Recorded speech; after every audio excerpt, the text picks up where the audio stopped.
Hello दोस्तों, स्वागत है आपका अपने यूट्यूब चैनल पर। आज मैं लेकर आई हूँ हिंदी का एक इम्पॉर्टेंट टॉपिक जिसका नाम है ब्राह्म चिन्ह। ब्राह्म चिन्ह से हमें एक ना एक क्वेश्चन देखने को मिलता ही है। अभी हाल ही में कनिष्ठ सहायक का एग्जाम हुआ था, उसमें भी ब्राह्म चिन्ह से एक क्वेश्चन आया था। तो चलिए हम स्टार्ट करते हैं। अगर आपको वीडियो अच्छी लगती है तो प्लीज़ चैनल को सब्सक्राइब कीजिए, लाइक कीजिए, कमेंट कीजिए। तो चलिए डिस्कस करते हैं ब्राह्म चिन्ह। ब्राह्म चिन्ह ब्राह्म का शाब्दिक अर्थ होता है रुकना, ठहरना या विश्राम करना, या हम अपने भावों या विचारों को लेखन को पूर्ण रूप से स्पष्ट या प्रभावशाली बनाने के लिए हम ब्राह्म चिन्हों का प्रयोग करते हैं या प्रयोग किया जाता है। ठीक है। ब्राह्म चिन्ह होते कितने प्रकार के हैं? ब्राह्म चिन्ह 12 प्रकार के होते हैं। उसमें से मैं पहला डिस्कस करती हूँ पूर्ण विराम। ठीक है। पूर्ण विराम क्या है? संस्कृत, हिंदी या अन्य भारतीय भाषाओं के वाक्य के अंत में जो प्रयोग किया जाता है उसे हम ब्राह्म चिन्ह कहते हैं। जैसे उदाहरण के लिए हम लेते हैं, मोहन खाना खा रहा है। तो मतलब ये वाक्य पूर्ण हो चुका है, तो इसके अंत में हम किसका प्रयोग करेंगे? पूर्ण विराम का। ठीक है। इसका सिंबल ये होता है। ठीक है। अब जैसे इसका प्रयोग दोहा, चौपाई, सौठ आदि के चरण पूरे हो जाने पर भी किया जाता है। जैसे रघुकुल बीत सदा चली आई, हुआ विराम चिन्ह का प्रयोग। ठीक। प्राण जाए पर वचन न जाए, प्रयोग हुआ। ठीक है। अब दूसरा लेते हैं, नंबर 2। इसका प्रयोग शब्द के अंत में या वाक्यांश के अंत में किया जाता है। जैसे ना, हाँ। जैसे मैंने खाना खा लिया है, जैसे, या इस प्रकार से, जैसे हाँ या ना में इसका हम आंसर दे सकते हैं। अब जैसे हम तीसरा एग्जाम्पल लेते हैं, खूबसूरत चेहरा तो पूर्ण विराम आया, गोरा रंग तो पूर्ण विराम आएगा, तिरछी नज़र तो पूर्ण विराम आएगा। ठीक है। अब बात करते हैं हम अर्धविराम की, जो दूसरा ब्राह्म चिन्ह है। तो इसका ब्राह्म चिन्ह कैसा है? ये इसका सिंबल है, आप याद रखेंगे। कभी कभी इनके सिंबल ही पूछे लिए जाते हैं। तो अब आते हैं इसकी परिभाषा पर। जहाँ अपूर्ण विराम की अपेक्षा कम देर और अल्प विराम की अपेक्षा अधिक देर रुकना हो तो उसे हम अर्धविराम कहते हैं। वहाँ अर्धविराम का प्रयोग किया जाता है। वो हम उदाहरण लेते हैं, 2 या 2 से अधिक उपाधियों के बीच में अर्धविराम का प्रयोग किया जाता है। अब जैसे हम बात करें एम ए हो गया। ठीक है। या हम बात करें जैसे बी,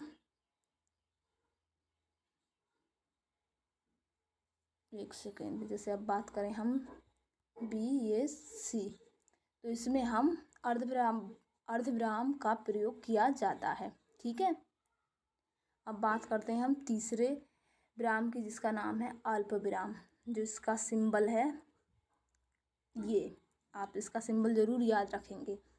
तो ठीक है, इसकी परिभाषा देखते हैं। जहाँ पर अर्धविराम की तुलना में कम देर रुकना हो तो अल्प विराम का प्रयोग किया जाता है। उदाहरण के लिए हम लेते हैं नंबर 1, एक ही प्रकार के कई शब्दों का प्रयोग होने पर प्रत्येक शब्द के बाद अल्प विराम लगाया जाता है।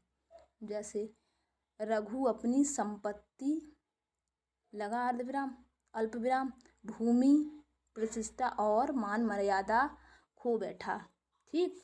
नंबर 2, हाँ नहीं, तो ये देखो अल्प विराम लगा, अंत, ये अल्प विराम लगा, वस्तु, ये अल्प विराम लगा, वश, अच्छा, जैसे शब्दों में आरंभ होने वाले वाक्यों में इन शब्दों का प्रयोग किया जाता है।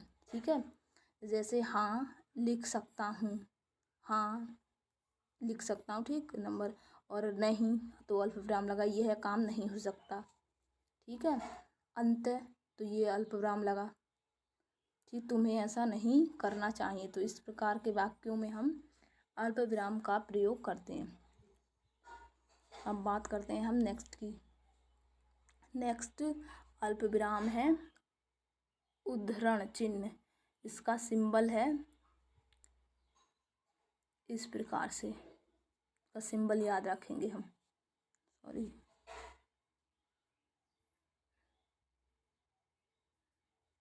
ये हो गया इसका उद्धरण का सिंबल। यह दो प्रकार का होता है। किसी चिन्ह या कथन को दर्शाने के लिए एक उद्धरण चिन्ह का प्रयोग किया जाता है। अब जैसे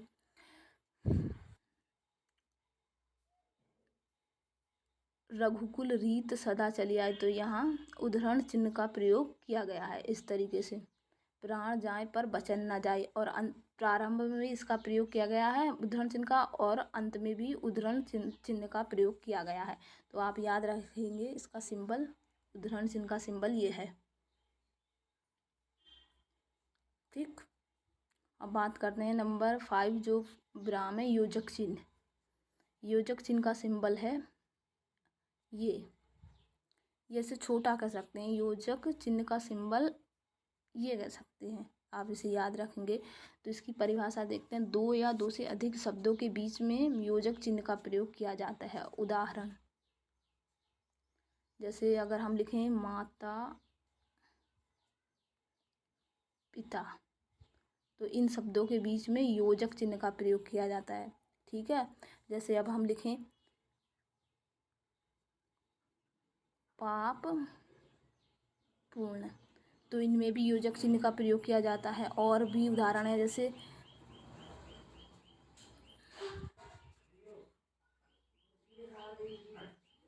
गिरना,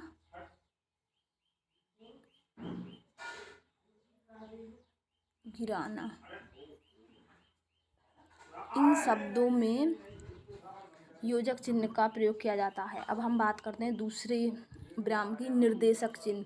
इसका चिन्ह योजक से थोड़ा बड़ा है। अब कैसे, जैसे निर्देशक चिन्ह इस तरह से हम प्रयोग कर सकते हैं, बल्कि योजक इससे थोड़ा छोटा है। तो चलिए अब इसकी परिभाषा देखते हैं। वार्तालाप, संवाद आदि में इस चिन्ह का प्रयोग किया जाता है। उदाहरण जैसे मोहन तुम कहाँ जा रहे हो, तो मोहन तुम कहाँ जा रहे हो, मोहन तुम, तो मोहन तुम के बीच में योजक चिन्ह लगा है। योजक नहीं, निर्देशक, सॉरी। एक बार मैं फिर से दिखाती हूँ। जैसे मोहन, उदाहरण हम लेते हैं मोहन, तो इसके बीच में लगा है निर्देशक चिन्ह। तुम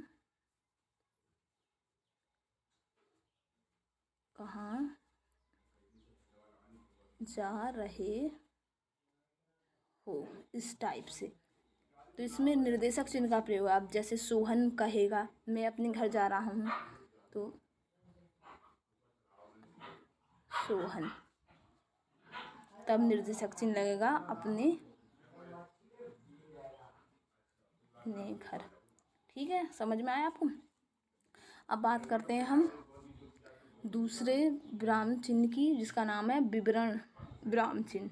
ठीक है, अब इसका जो सिंबल है हम इस तरह से याद रखेंगे। इस तरह आप इनके सिंबल जरूर याद रखिए। कभी कभी ये होता है सिंबल ही पूछ लिया जाता है कि ये कौन से विराम चिन्ह का विराम चिन्ह है। ठीक है, अब देखिए हम इसकी परिभाषा। व्याख्या, इस चिन्ह में जैसे हम व्याख्या करते हैं किसी चीज़ की, तो उसमें इसका प्रयोग करते हैं। कर्म के आधार पर क्रिया दो प्रकार की होती है। पहले आप इसको चिन्हिए, विवरण चिन्ह क्या है। व्याख्या में इस चिन्ह का प्रयोग किया जाता है। जैसे कर्म के आधार पर क्रिया कितने प्रकार की होती है, दो प्रकार की होती है। एक अकर्मक, एक सकर्मक। एक सकर्मक, एक अकर्मक। अब ठीक है, हो गया। और नंबर 9 लेते हैं हम, सॉरी इसमें गलती हो गया। नंबर 9 लाघव चिन्ह। लाघव चिन्ह का सिंबल है, लाघव चिन्ह का सिंबल ये है। ठीक है, आप याद रखेंगे। अब बात करते हैं इसकी परिभाषा की। लाघव चिन्ह में किसी भी शब्द का संक्षेप रूप लिखने के लिए हम इस लाघव चिन्ह का प्रयोग किया जाता है। लाघव चिन्ह का प्रयोग किया जाता है। ठीक है, अब नंबर 9 की बात करते हैं हम, कोष्टक चिन्ह। जैसे कोष्टक चिन्ह ये हो गया, कोष्टक चिन्ह ये इसका सिंबल है। ठीक है, अब इसकी हम परिभाषा देखते हैं। वाक्य के किसी मुख्य अंश को दर्शाने के लिए इसका प्रयोग किया जाता है। ठीक है, नंबर 10 ये हाँ इसका हंस पद त्रुटिबोधक भी से बोला जाता है। जैसे जब किसी वाक्य अथवा वाक्यांश में कोई शब्द अथवा अक्षर लिखने में छूट जाता है तो छूटे हुए वाक्यांश को दर्शाने के लिए इसका प्रयोग किया जाता है। जैसे जन्म सिद्ध स्वतंत्रता हमारा अधिकार है, स्वतंत्रता हमारा अधिकार है। तो जैसे ये अक्सर जन्म सिद्ध यहाँ छूट गया तो इसके लिए हमने ये हंस पद दर्शा दिया कि हमारा ये अक्षर छूट गया है। तो आप याद रखेंगे हंस पद का सिंबल क्या है, ये है। ठीक है, अब बात करते हैं हम रेखांकन, अंडरलाइन। वाक्य में इसका चलो पहले सिंबल ही देख लेते हैं। जैसे अंडरलाइन का सिंबल ये है। जैसे अब इसकी परिभाषा, वाक्य में महत्वपूर्ण शब्द पद वाक्य रेखांकित कर दिया जाता है। ठीक है, जैसे गोदान उपन्यास प्रेमचंद जी का है तो हम इसे अंडरलाइन कर दिया। जैसे गोदान जो है उपन्यास प्रेमचंद जी का है और द्वारा लिखित सर्वश्रेष्ठ कृति है। ठीक है, तो इस तरह से हो गया। तो रेखांकन, अगर हम किसी शब्द को रेखांकित कर देते हैं तो इसी चिन्ह के द्वारा करते हैं। ठीक है, अब बात करते हैं हम 11वें विराम चिन्ह की, 11वें नहीं 11वें। ठीक है, लोप चिन्ह। अब लोप चिन्ह का सिंबल क्या है? लोप चिन्ह का सिंबल ये है। ये डॉट नहीं हो रहा, एक सेकेंड। इस टाइप से आप याद कर सकते हैं लोप चिन्ह का सिंबल। अब इसकी हम परिभाषा देखते हैं। जब वाक्य या अनुच्छेद में कुछ अंश छोड़कर लिखना हो तो लोप चिन्ह का प्रयोग किया जाता है। जैसे अब गांधी जी ने कहा, गांधी जी ने कहा कि परीक्षा की घड़ी आ गई। तो आप डॉट इस टाइप से दर्शा सकते हैं। हम करेंगे या मरेंगे, तो आप इस प्रकार से लोप चिन्ह को दर्शा सकते हो। और सबसे महत्वपूर्ण बात यह है कि आप इनकी परिभाषा और इनके सिंबल ज़रूर याद रखें। परीक्षाओं में यही ज़्यादातर पूछे जाते हैं। अगर आपको वीडियो अच्छी लगी हो तो प्लीज़ चैनल को सब्सक्राइब कीजिए, लाइक कीजिए, कमेंट कीजिए। Thank you.